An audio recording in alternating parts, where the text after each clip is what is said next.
नमस्कार दोस्तों, मैं आप सबका आसान भाषा में स्वागत करता हूँ। देखिए, इंटीग्रेशन के ऊपर हमारे एमपीएससी एमईएस प्री एग्जाम में जो भी क्वेश्चन पूछे जाते हैं ना, वो एक तो डीयू आईएस के ऊपर डिपेंड करते हैं या फिर वो गामा फंक्शन और बीटा फंक्शन के ऊपर हमें पूछे जाते हैं। ओके, और बाद में हमें डबल इंटीग्रेशन और ट्रिपल इंटीग्रेशन और उसके एप्लीकेशंस के ऊपर क्वेश्चन पूछे जाते हैं।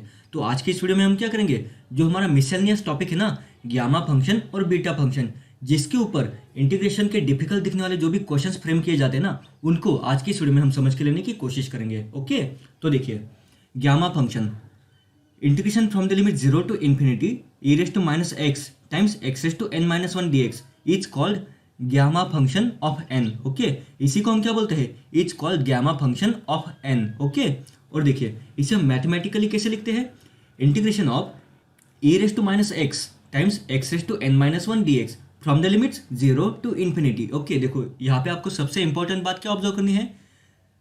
देखो, आपके दिमाग में अब ये क्वेश्चन होगा ना कि हमें समझेगा कैसे कि यहाँ पे हमें गामा फंक्शन का यूज करना है या फिर बीटा फंक्शन का यूज करना है। तो देखिए, गामा फंक्शन के हमारे जो भी क्वेश्चंस हमें एग्जाम में पूछे जाएंगे ना, वो हमारे उसके जो भी लिमिट्स होंगे वो 0 टू इन्फिनिटी होंगे। ओके, ये हो गया आपकी हिंट नंबर 1, वो 0 टू इन्फिनिटी हो गए। ओके, उसके बाद आपको यहाँ पे e raise to minus x की टर्म दिख रही है ना, तो क्वेश्चन में आपको directly e raise to minus x की टर्म दी जाएगी या फिर आपको लॉग टू बेस e की टर्म में यहाँ पे क्वेश्चन फ्रेम किया जाएगा। ओके, तो कुछ इस प्रकार आप समझ सकते हो कि गामा फंक्शन हमें कब अप्लाई करना है। ओके, अगर आपको अभी भी ये बात समझ में नहीं आ रही, तो हम जब इसके ऊपर जब क्वेश्चन सॉल्व करेंगे ना, तब आपको ये सारी चीजें आसानी से समझ में आ जाएगी। ओके, तो देखो अभी के लिए आप बस इतनी ही समझो कि integration from the limit 0 to infinity e raise to minus x times x raise to n minus one d x is equal to gamma of n।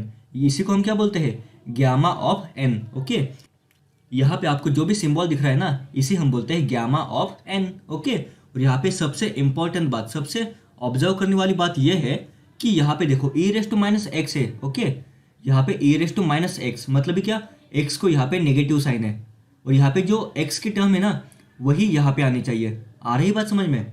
Okay, तो देखिए, और इसमें एक ट्रिकी पार्ट ये है कि इसे आप ऐसे नहीं कर सकते कि e raise to minus 5 times x और यहाँ पे 5x raise to n minus one d x is equal to, अगर आप गामा ऑफ n बोलो ना, तो ये आपका सॉल्यूशन गलत हो जाएगा। ओके, ये आपका सॉल्यूशन गलत हो जाएगा क्योंकि यहाँ पे e रेज टू माइनस सिर्फ और सिर्फ x ही चाहिए, e raise to minus x ही चाहिए। ओके, यहाँ पे x की जगह पे 5 टाइम्स x ऐसे मल्टीप्लीकेशन कुछ भी नहीं चाहिए। ओके, यहाँ पे हमारा सिंपल फॉर्म बस यही चाहिए कि e raise to minus x times x raise to n minus one d x from the limit 0 to infinity is equal to gamma of n। Okay, आ रही बात समझ में। तो आप अभी क्या करो, यहाँ पे ये जो भी आपको यहाँ पे फॉर्मूला दिख रहा है ना, ये वाला, इसे आप आपके नोट्स में अभी तुरंत ऐड कर लो। ओके, क्योंकि इसी के ऊपर हम सब क्वेश्चन को सॉल्व करने की कोशिश करने वाले हैं।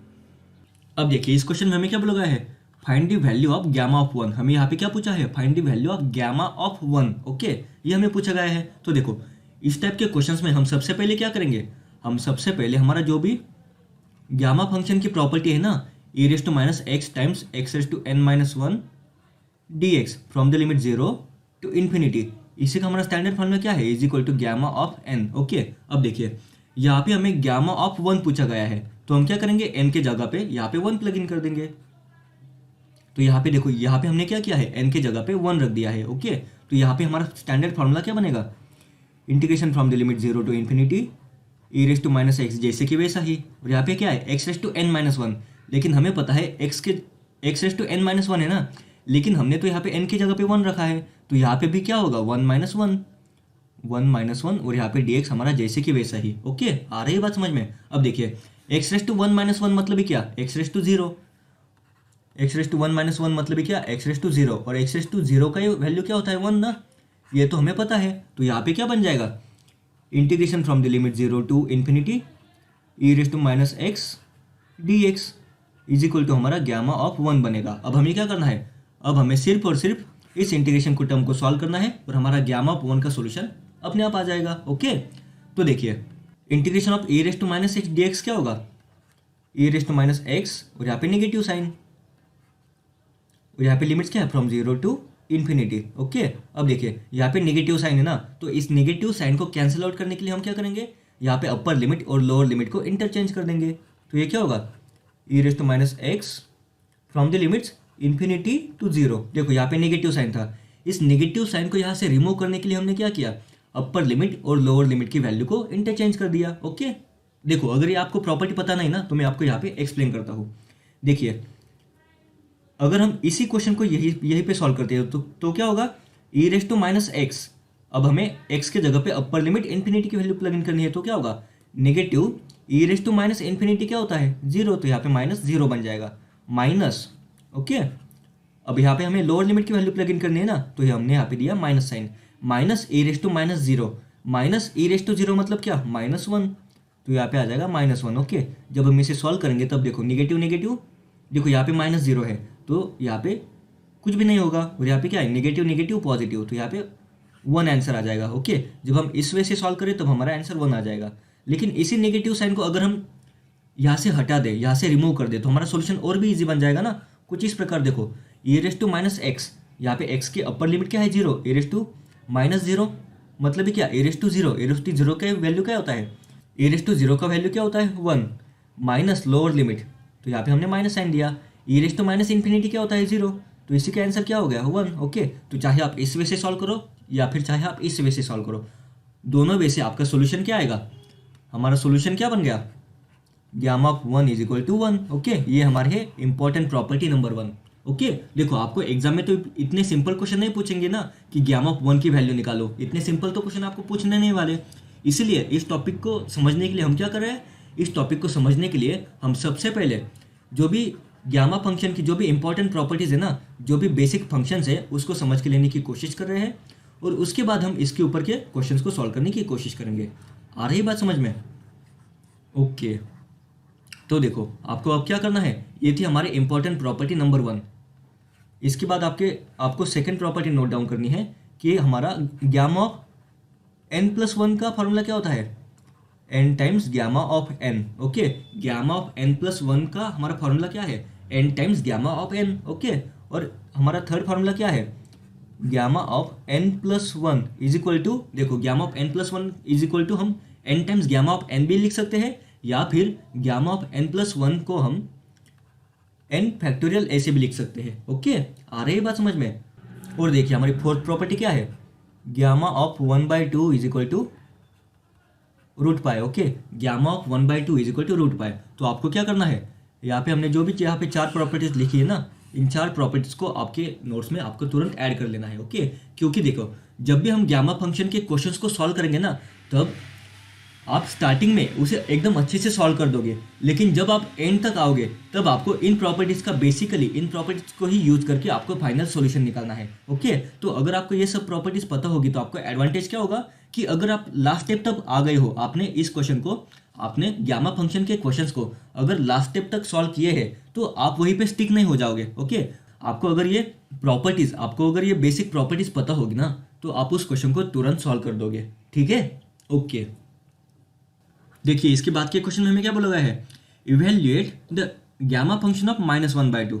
Okay, evaluate gamma of minus one by to. Okay, तो देखो अभी हमने कौन सी बेसिक प्रॉपर्टी देखी, हमने ये देखा कि गामा ऑफ वन की वैल्यू क्या होती है, वन।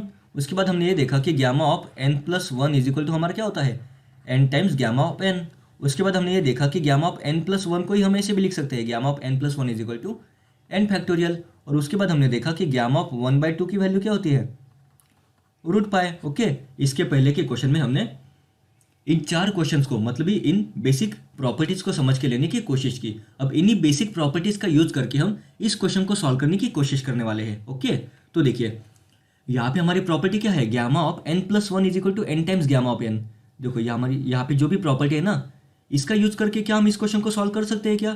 तो देखिए हमें लाना है माइनस वन बाई टू, तो अगर आप ऐसे करो ना, minus three by two plus one, तो ये क्या बन जाएगा आपका, माइनस वन बाई टू ही बनेगा ना।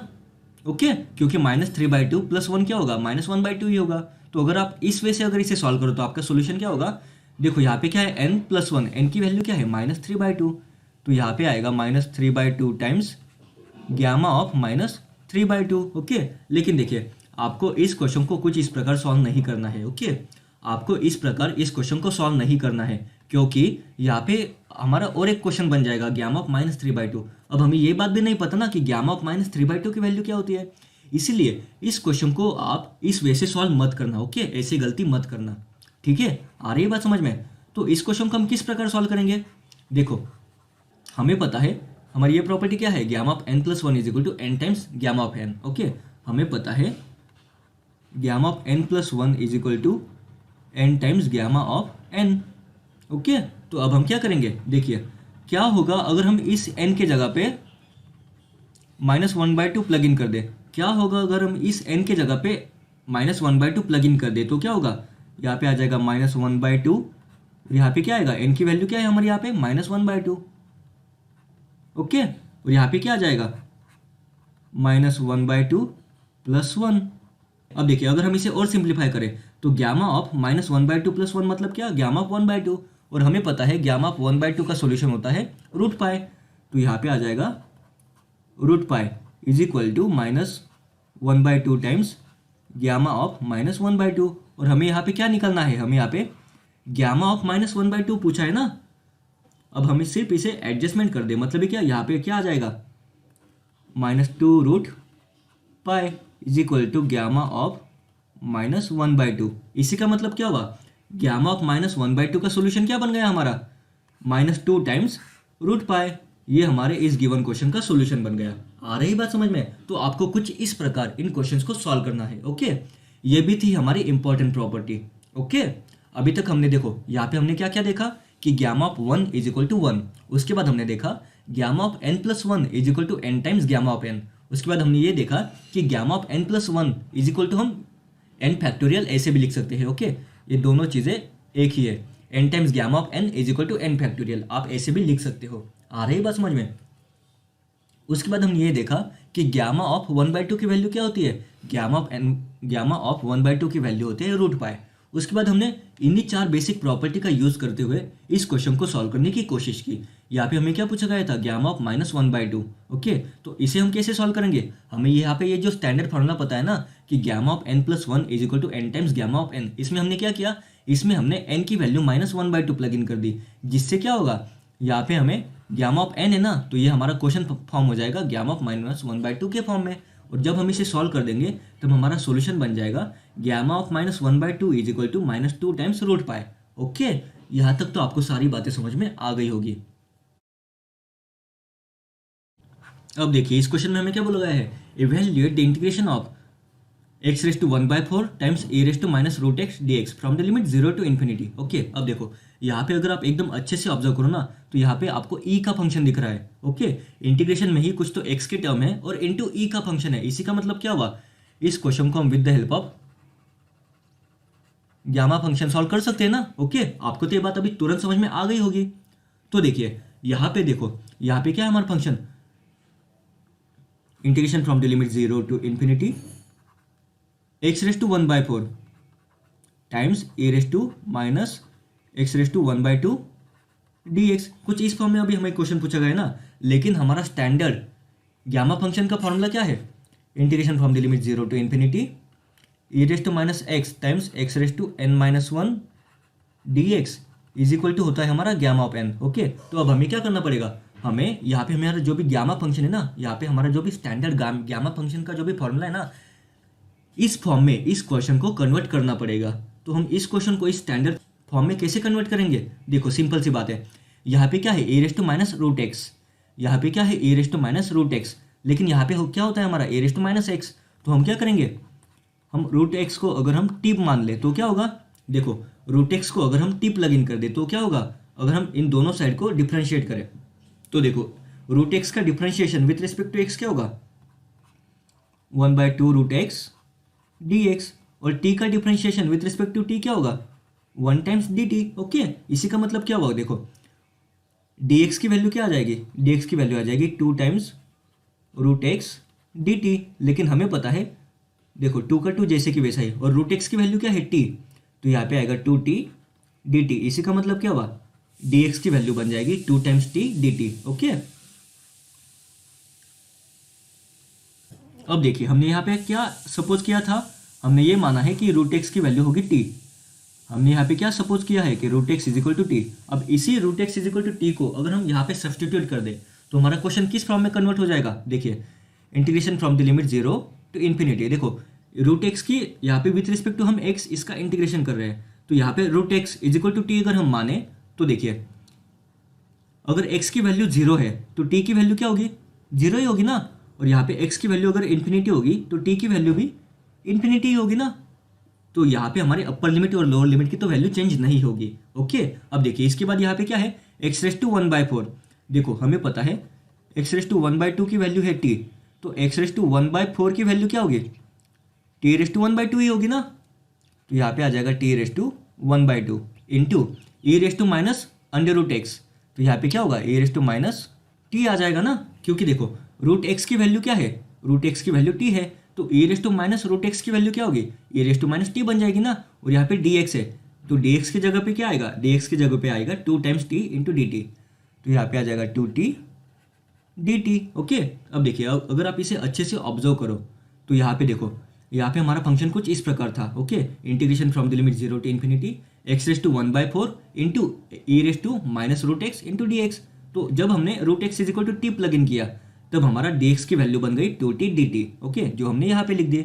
और जो हमारे लोअर लिमिट और अपर लिमिट है उनकी वैल्यू जैसे कि वैसे ही आ जाएगी। यहाँ पे क्या है, एक्स रेस टू 1/4, तो यहाँ पे क्या बन जाएगा, टी रेस टू 1/2। और यहाँ पे क्या है, ए raise to minus root x, तो यहाँ पे बन जाएगा a raise to minus t. हमारा जो यहाँ पे गिवन क्वेश्चन था ना वो अब कुछ इस फॉर्म में बन गया है। आ रही बात समझ में। अब देखिए यहाँ पे हमारा क्या है, टू तो हमारा कांस्टेंट है ना, इसलिए हम इसे इंटीग्रेशन के बाहर रखते हैं। यहाँ पे क्या, लिमिट 0 टू इन्फिनिटी, यहाँ पे t raise to 1/2 into t, इसी का मतलब क्या हुआ, टी रेस टू 3/2 आ जाएगा ना।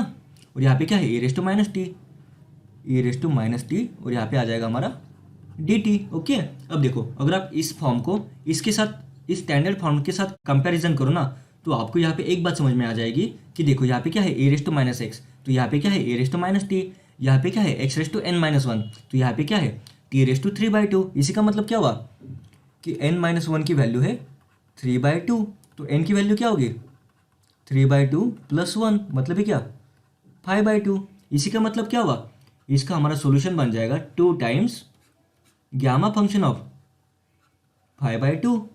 आ रही बात समझ में। देखिए सिंपल सी बात है, यहाँ पे हमारा जो भी स्टैंडर्ड फॉर्मूला था ना इसी फॉर्म में हमें इस क्वेश्चन को लाना है, तो हमने यहाँ पे कुछ इस फॉर्म में इस क्वेश्चन को कन्वर्ट कर दिया।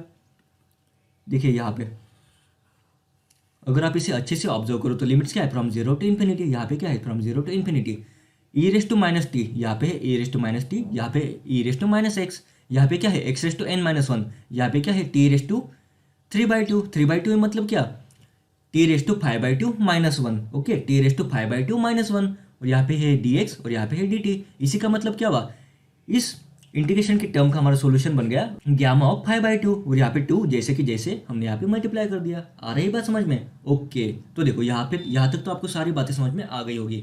अब हम अगर इसके आगे बढ़े, अगर हम इसके आगे ऑब्जर्व करें तो यहाँ पे क्या है, 2 टाइम्स गामा ऑफ 5/2, तो अब हमें गामा ऑफ 5/2 की वैल्यू निकालनी पड़ेगी ना।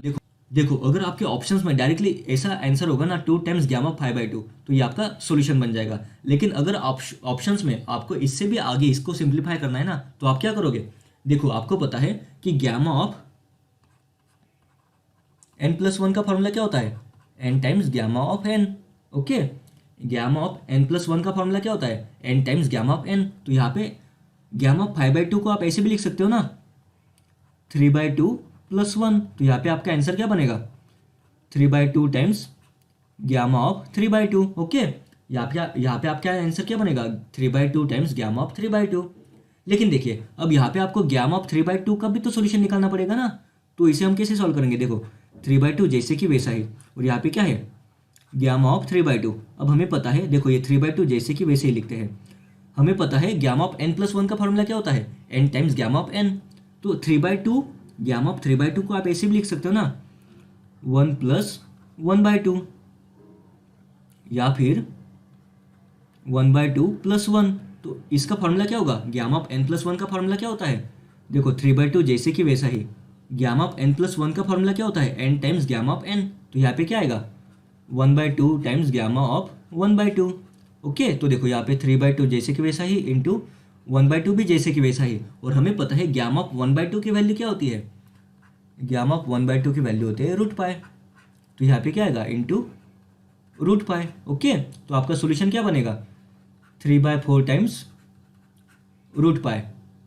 ओके, अब देखिए हम जल्दी से क्विक रिवीजन करते हैं कि इस क्वेश्चन को सॉल्व करने के लिए हमने क्या क्या किया। ओके, तो देखिए यहाँ पे हमें क्या पूछा गया था, evaluate the integration of x⁴ times e⁻√x dx from the limit 0 to infinity. Okay, अब इसमें हमने जैसे ही देखा कि e⁻√x की टर्म है और यहाँ पे लिमिट्स क्या है फ्रॉम 0 to इन्फिनिटी, तो हमें समझ में आ गया ना कि इस क्वेश्चन को हम with the help of gamma function solve कर सकते हैं। ओके, इसके बाद हमने क्या किया, इसके बाद हमें ये पता है कि स्टैंडर्ड गामा फंक्शन कुछ इस प्रकार होता है, integration from the limit 0 to infinity e⁻x times x⁻1 dx is equal to gamma of n। ये हमारा स्टैंडर्ड गामा फंक्शन का फॉर्मूला है। ओके, अब हमें क्या करना है, हमें जो भी गिवन क्वेश्चन दिया जाता है ना उसको हमें स्टैंडर्ड गामा फंक्शन के फॉर्म में कन्वर्ट करना है। ओके, जिससे हमारा स्टैंडर्ड फॉर्मूला क्या है, उसके फॉर्म में हमारा सॉल्यूशन बन जाएगा। ओके, तो हमने क्या किया, यहाँ पे देखो e⁻√x है, यहाँ पे e⁻√x है, लेकिन हमें e⁻x चाहिए, तो हमने क्या किया √x is equal to t हमने यहाँ पे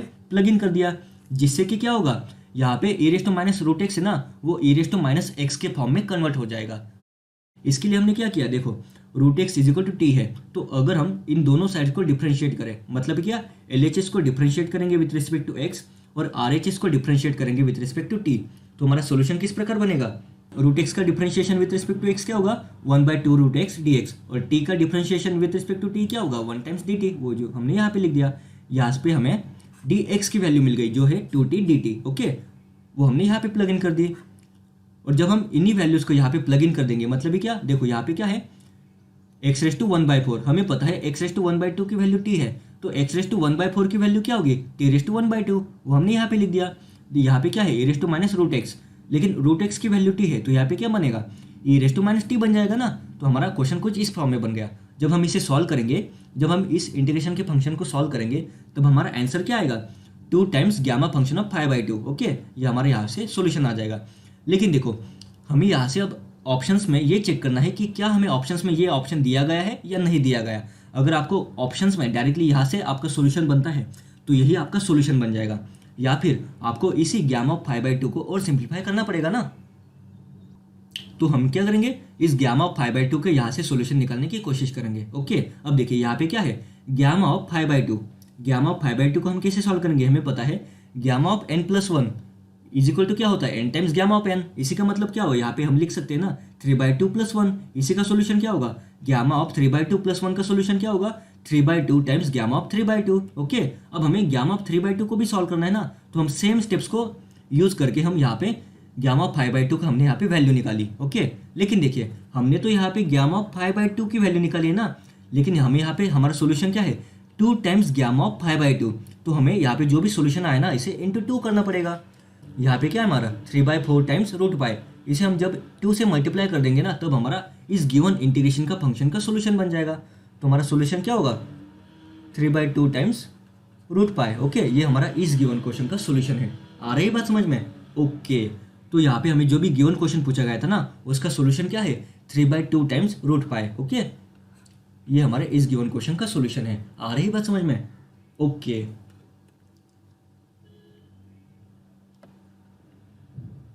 तो इस वीडियो को हम यही पेंट करते हैं। हमारे नेक्स्ट वीडियोस में हम इसके ऊपर और क्वेश्चंस को सॉल्व करने की कोशिश करेंगे।